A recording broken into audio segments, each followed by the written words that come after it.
There were 7 children, a mountain setting in the Alps, and music so beautiful that it touched people around the world. But in 1965, during the filming of The Sound of Music, something happened that made the entire cast lose their composure. It wasn't anything tragic like a death or injury. It wasn't dangerous. It was something silly. A strange, childish noise ruined one of the most important scenes in the whole film over and over again. No matter how many times they tried to film it, the noise kept interrupting. The studio spent thousands of dollars trying to fix the issue, but nothing worked. So instead of fixing it, they covered it up completely. For 3 decades, no one was allowed to speak about what actually happened. Even Christopher Plummer, one of the main stars of the film who openly disliked the movie, stayed silent. It wasn't until many years later, when Julie Andrews appeared on live television, that the truth was finally revealed. To understand how this all came to be, we need to go back in time. In 1956, a German producer made 2 films inspired by Maria von Trapp's real-life story, based on her memoir. These movies became major hits in post-war West Germany. They weren't just popular, they were the biggest box office successes in Europe and even spread to South America. But when these same films were shown in America, people didn't take them seriously. Hollywood producers and studio executives thought they were awkward and poorly made. It seemed like no one in the US would ever want to adapt this story into anything serious. Then something unexpected happened. Paramount Studios sent Vincent J. Dunhue, a Tony-winning director, to look at different international projects. He watched the German films and, just like everyone else, thought they were clumsy. But something about the story struck a chord deep within him. Instead of pitching it as another movie idea, he went back to the studio with a bold statement. He said, "You can't make this a movie. You need to turn it into a Broadway musical and make it for Mary Martin." That decision changed everything. Maria von Trapp had already sold the rights to her story years before, and she only received $9,000 for it. In today's value, that's a little over $100,000. At the time, it didn't seem like a lot, and it really wasn't. Hollywood had once tried to buy just the title, hoping to twist the story however they wanted, but Maria refused. She was clear, if anyone was going to tell her life story, they had to tell the whole thing. By the late 1950s, Mary Martin and her husband Richard Halliday were desperately trying to reach Maria von Trapp to talk about getting the rights for the stage version.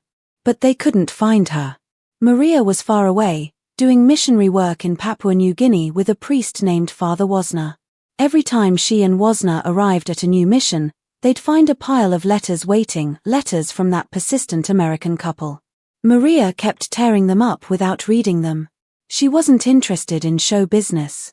Her mission work came first. Fate, however, had other plans. When Maria and Father Wozner eventually returned to the United States by ship, they docked in San Francisco. Richard Halliday was already there, waiting for them with theater tickets in hand. He gave Maria and Wozner passes to see Mary Martin perform in Annie Get Your Gun. Maria was impressed by the performance but had to give them bad news: she had already sold the rights to German producers.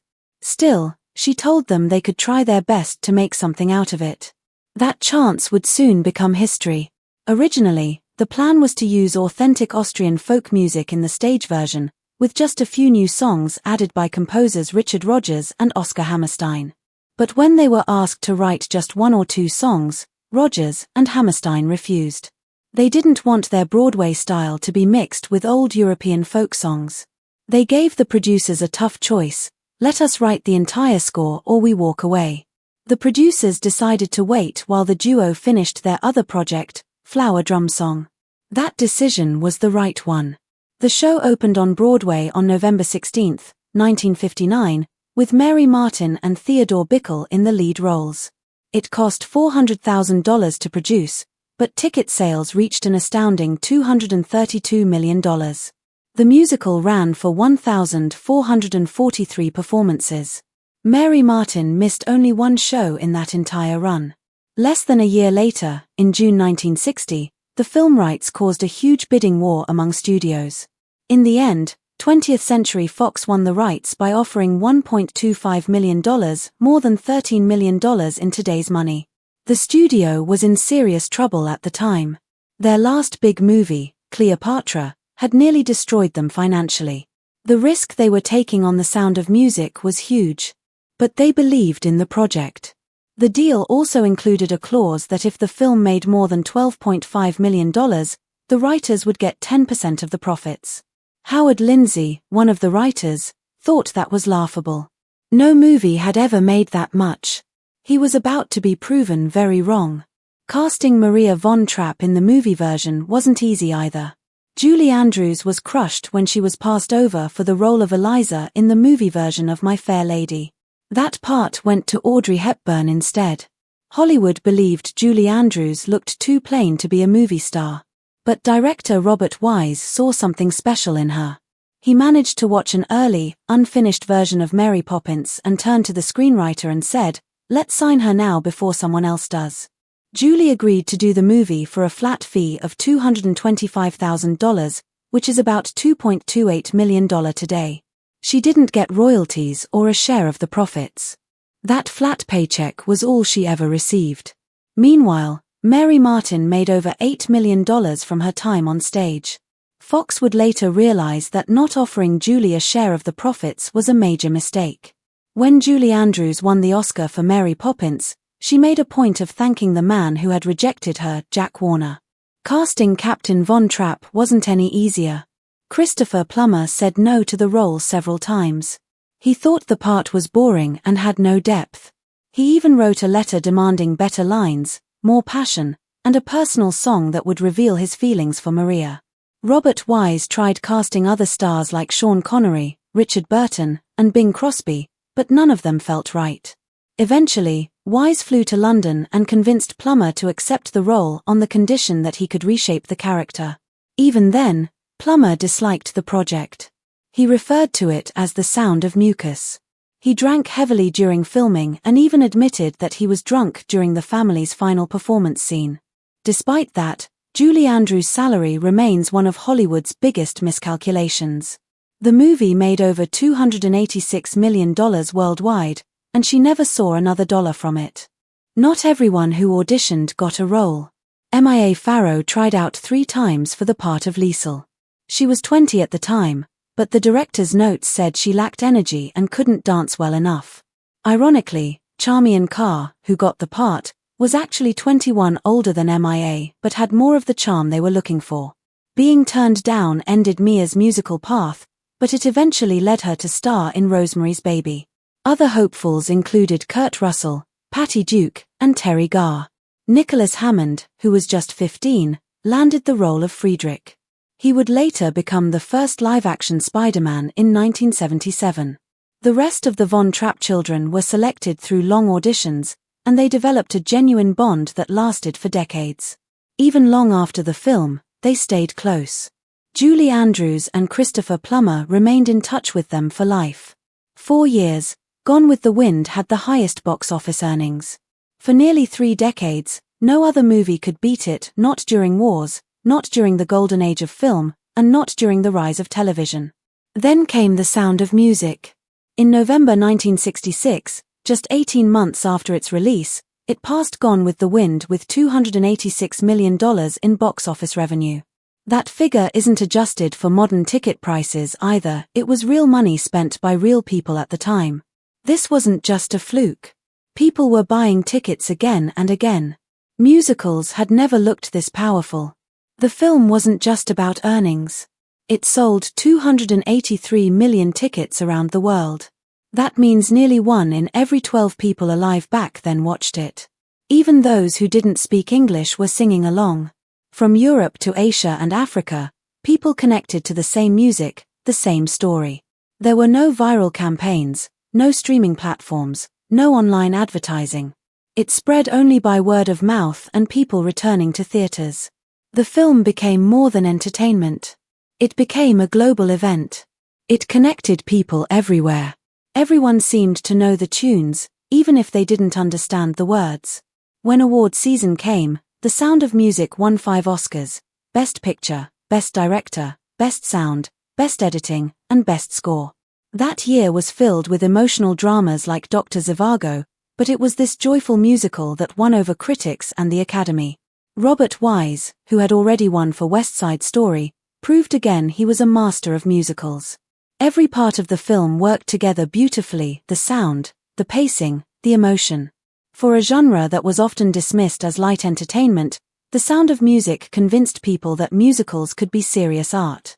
But behind one of the most romantic scenes in the movie, something was going terribly wrong. In the gazebo, where Maria and Captain Von Trapp finally share their love, everything looks perfect on screen. The lighting is soft, the kiss is tender, the music is dreamy. But in real life, the set was filled with an embarrassing sound. A loud, wet, ridiculous raspberry noise was coming from the carbon arc lights used to create the moonlight effect. These machines made a noise that sounded like someone blowing a giant raspberry, right in the middle of emotional dialogue. Every time Julie Andrews and Christopher Plummer leaned in for a kiss, the sound would ruin the moment. They tried filming the scene again and again. Julie later said they did it 20 times. Each time, they stood nose to nose, trying to stay serious, but the moment the sound hit, they burst out laughing. It was like a loop: the more they laughed, the harder it was to stop. The technical crew just stood by, helpless. Finally, Robert Wise had to change the entire scene. He got rid of the lighting and told the team to shoot it in silhouette. That way, the actors' faces could stay hidden. They positioned them against the glowing windows of the gazebo, creating a soft, mysterious atmosphere. The raspberry noise was finally gone. What started as a total failure became one of the most iconic scenes in film history. No one who watched the movie ever guessed it had been such a mess behind the scenes. The studio didn't want anyone to know about it. 20th Century Fox made sure the cast and crew kept quiet. No interviews were allowed to mention the noise or the failed takes. They wanted the magic of the film to stay untouched. For decades, fans believed the scene had gone perfectly. It wasn't until Julie Andrews started telling the story on talk shows that the truth came out. She joked that it was nearly impossible to film a love scene with all those raspberry sounds hitting you right in the face. Meanwhile, Christopher Plummer was miserable. He hated the movie so much he refused to say its name. He called it The Sound of Mucus or just S&M. He thought it was overly sweet and sentimental. During filming, he ate and drank too much and gained weight. Salzburg, where the film was shot, felt like a prison of sugary emotions. Still, he stayed professional. Even when drunk, he delivered his lines. Years later, he said this was one of the hardest roles he ever played, not because it was difficult, but because he had to pretend to care. Somehow, in all that pretending, he helped make something unforgettable. One of the most emotional scenes in the movie is when Captain Von Trapp sings Edelweiss with tears in his eyes. It looks incredibly moving on screen, but in reality, Plummer was drunk while filming it. He later admitted it in interviews and in his 2008 memoir. He called himself a young, arrogant actor back then. Yet despite his condition, the scene moved millions of people. The audience saw honesty and vulnerability, not realizing the actor could barely stand. Another surprising fact is that the singing voice in some scenes wasn't even Plummer's. When Captain Von Trapp sings the longer parts of Edelweiss, it's actually Bill Lee's voice. Lee was a professional singer who often worked with Disney. Plummer was annoyed that his voice had been replaced, feeling like a part of his performance was stolen. But most people never noticed. Lee blended in so well that audiences thought they were hearing Plummer the whole time. In the end, despite the chaos, the noise, the drunk scenes, the bitterness, and the regrets, The Sound of Music became something far greater than anyone imagined. It overcame every obstacle, turned accidents into magic, and touched the hearts of people all over the world. Even the ones who hated it most, like Plummer, were eventually proud to be part of something that truly was one of a kind. The making of The Sound of Music wasn't as magical as it looked on screen. Behind the joyful songs and scenic beauty was a world of stress, pain, and near tragedy. One of the most heartbreaking moments happened during the famous rowboat scene. 5-year-old Kim Carath, who played Little Gretel, nearly drowned. Just before the cameras rolled, Julie Andrews was told Kim didn't know how to swim. The plan was for Julie to grab her the moment the boat tipped over, but when the boat flipped more forcefully than anyone expected, Julie fell in the opposite direction. Kim sank under the water twice before another actor finally jumped in and pulled her out. She had swallowed water, vomited, and was badly shaken. That one terrifying moment left her with a fear of swimming that lasted her entire life. Even Julie Andrews, the shining star of the film, had a tough time. The most iconic scene of the whole movie, the one where she twirls in the hills during the opening shot, was actually miserable to film. A helicopter flew in circles above her to capture the wide shot, with the cameraman strapped to the side. Every time the helicopter made a pass, the wind it created knocked Julie flat on her back. She hit the ground hard over and over, eating grass and dirt. She had to keep smiling, singing, and pretending like everything was perfect, all while bracing herself for the next gust of wind. The scene that millions found enchanting felt more like a battlefield to her. Hair problems also caused a lot of chaos on set. Daniel Truhitt, who played Rolf, went through such aggressive bleaching to achieve the perfect Nazi blonde look that his hair was permanently damaged. He was only 20 years old, but his hair thinned out so badly that it never looked the same again. Fans who met him years later were surprised his hair was darker. He always had to explain that the blonde hair came at a real cost. Julie Andrews didn't escape hair troubles either. The back of her head looked too dark on camera, so producers sent her for highlights. Something went terribly wrong during the treatment, and she ended up with a head full of bright orange hair. In a panic, the team chopped her hair even shorter and dyed it blonde to cover the mistake. Andrews later joked that the new platinum look made her feel more Austrian, but at the time, it was an awful experience. Everyone around her was horrified. The weather was another constant enemy.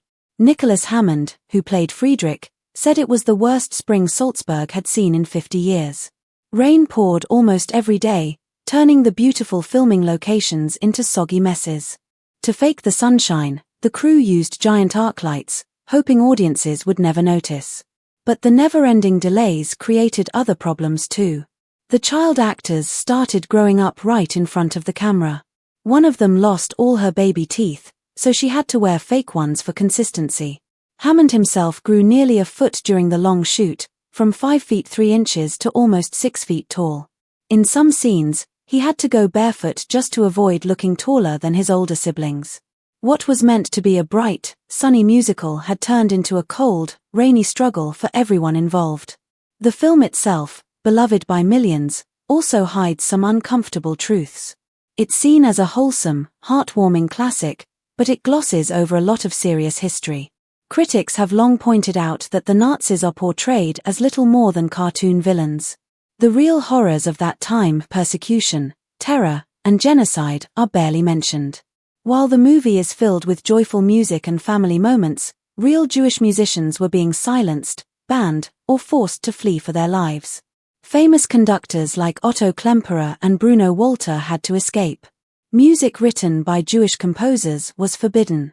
The Nazis even created a fake cultural group called the Jüdische Kulturbund, a segregated organization that included nearly 180,000 people.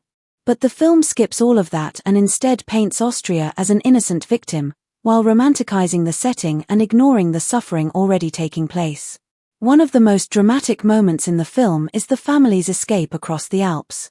It's emotional and intense. But in real life, it never happened. The von Trapp family didn't hike through mountains to escape to Switzerland. They calmly walked to a train station, boarded a train to Italy, and left legally. From Italy, they traveled through Switzerland and then made their way to London. The real mountains shown in the movie are actually located right near Hitler's retreat known as the Eagle's Nest. The irony is startling. The von Trapps were able to leave because Captain von Trapp, George, was born in Dalmatia, a region annexed by Italy. That meant he and his family had valid Italian passports. So there were no mountaintop chases, no dangerous border crossings, just a quiet, legal departure. The film created a fantasy escape to add excitement and drama, but it was far from the truth. The romance between Maria and Captain von Trapp is another example of Hollywood rewriting reality. In the movie, their love story is passionate and dramatic, unfolding just as the Nazis rise to power. But the real Maria admitted something very different. She said she didn't love him at first. She liked him, but that was all. She agreed to marry him because he asked her to stay as a mother for the children, and she wanted to help. Their wedding took place in 1927, more than a decade before the Nazi invasion of Austria. Maria was only 22, and George was 47, a full 25 years older than her. She said she grew to love him later, but it wasn't love that brought them together. Their relationship was built on responsibility and care, not romance and fairy tale magic. Even the portrayal of the children was changed. The real Von Trapp family had 10 children, but the movie only showed 7. George's first wife, Agathe Whitehead, gave birth to Rupert, Agathe, Maria, Francisca, Werner, Hedwig, Johanna, and Martina. After marrying Maria, George had 3 more children, Rosemarie, Eleanor, and Johannes. The filmmakers didn't just leave out 3 real people, they also changed the names and personalities of the children shown. Agathe, for instance, became Liesel, a confident teenage girl with a romantic storyline. But the real Agathe was shy and quiet. Her family laughed when they saw her fictional version on screen. These changes weren't accidents. They were intentional choices made to simplify the story, make it more appealing to audiences, and avoid the messiness of real life. Even the music, which so many fans adore, contains some of the biggest deceptions. One of the most emotional songs, Edelweiss, was believed by millions to be an authentic Austrian folk song. Even President Ronald Reagan quoted it at a state dinner in the 1980s. But the truth is, it was written in 1959 by American composer Richard Rodgers and lyricist Oscar Hammerstein too. It was meant to sound like a farewell to Austria and had no historical roots. It was actually the last song Hammerstein ever wrote before dying of cancer. That so many people believed it to be real shows how powerful and misleading Hollywood fiction can be. Not everyone was fooled. In Salzburg, the famous Marionette Theatre refused to participate in the film.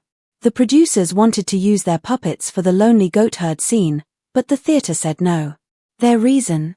They didn't want their art featured in what they called a tacky Hollywood movie. This wasn't just about puppets, it was about preserving dignity. The theatre, which had been operating since 1913, had invented a special puppetry technique that was later recognized by UNESCO. To them, being in the film would have cheapened their legacy. Ironically, after the movie's success caused a tourism boom, they later created their own Sound of Music puppet show to cash in. Many residents of Salzburg weren't happy about the movie either. Not because of the music or performances, but because of the way it twisted politics. The film made Austria look like a helpless country taken over by force. But the truth was more complicated. Before the Nazi takeover, Austria already had a dictatorship. From 1934 to 1938, the country was ruled by a strict regime that jailed Nazis but also crushed democracy.